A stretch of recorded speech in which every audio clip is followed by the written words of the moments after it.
अच्छा जी, 9 सितारों की पॉलिटिकल गैलेक्सी यानी सियासी कहकशां को इक़्तिदार के ऐवानों में जगमग करते 9 माह होने वाले हैं, लेकिन मुल्क की मईशत की आंखों पे रोशनी तो दूर की बात है, एक किरण नहीं फूट सकी। और एक्चुअली पिछले घंटे में भी हमने बड़ी इस पे डिटेल्ड गुफ्तगू की है। आपने वैसे analogy drop thank you, very nice, रटा मारा था मैंने।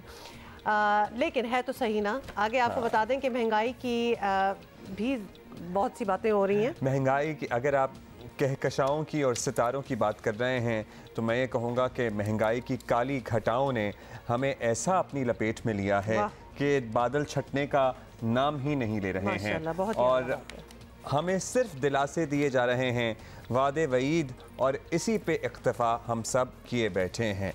और क्या करें कि IMF है जो संगदिल महबूब बने बैठा है और अब्दुल्ला मतलब मंटो से दिल इसका निकले नाम तो नहीं ले रहा। आपने शायरी शुरू कर दी है, सुने जरा। We are committed to IMF's program. We will do everything to comply with their terms and conditions. Although I am constantly trying to persuade them that please give us a pause. I spoke to the managing director the other day. Kindly be considerate and compassionate and give us some breathing space. Well, this is an ongoing dialogue. I'm sure one day soon we will be able to convince them through logic and through facts. अच्छा जी, ये सूरत हाल है।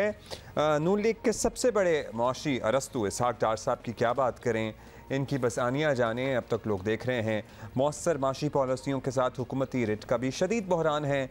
कोई plan बन जाए तो हुकूमत उस पर अमल नहीं करा सकती। तवानाई बचत का मार्केटें बंद कराने का सिर्फ प्लान ही आया था, कहीं पे आपको इम्प्लीमेंटेशन होता हुआ उसे नज़र नहीं आ रहा। शायद हुकूमत को खुद भी याद नहीं है कि उसने ऐसा कोई प्लान दिया था।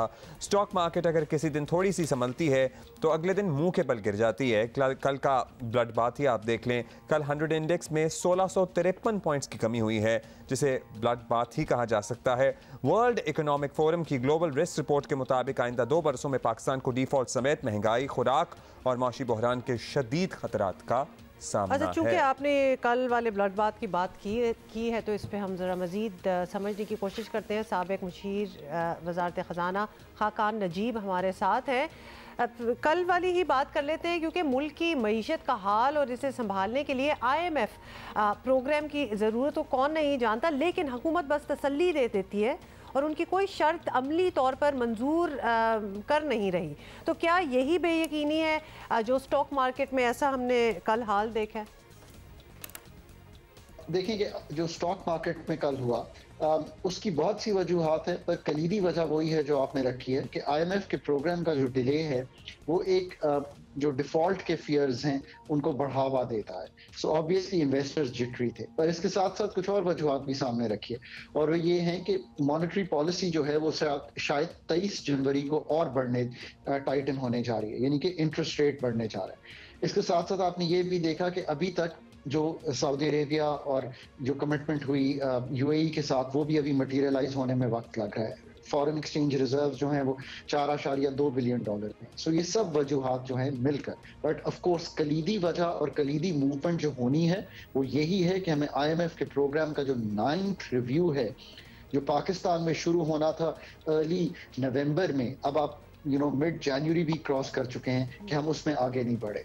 हुकूमतों को जो उनसे डिस्कशन करनी है, जो भी हुकूमत हो उसको आगे बढ़ना चाहिए, उनकी शराइत पे डिस्कशन करनी चाहिए और एक निगोशिएटेड सेटलमेंट से इस प्रोग्राम को रिवाइव करना चाहिए ताकि जो डॉलर इनफ्लो है वो पाकिस्तान में बढ़ सके। अच्छा, अब आम तासुर यही है कि इक़दामात उठाए जाएंगे जो IMF कह रही है और मईशत को डिफ़ॉल्ट से बचाया जाएगा तो महंगाई बढ़ेगी, लेकिन ये भी इन्हें एहसास नहीं है कि अगर डिफ़ॉल्ट खुदा न खास्ता हो गए तो फिर तो ज़िंदा रहना शायद मुश्किल हो जाएगा।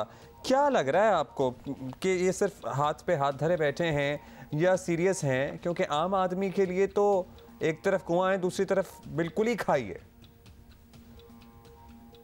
तो that's a very good question, और इसके 2 पार्ट्स हैं और दोनों जो हैं आई थिंक क्लैरिफिकेशन मांगते हैं। एक तो ये है कि हुकूमत दुनिया भर में ऐसे पोर्ट्रे करती हैं कि ये IMF कंडीशनैलिटीज हैं।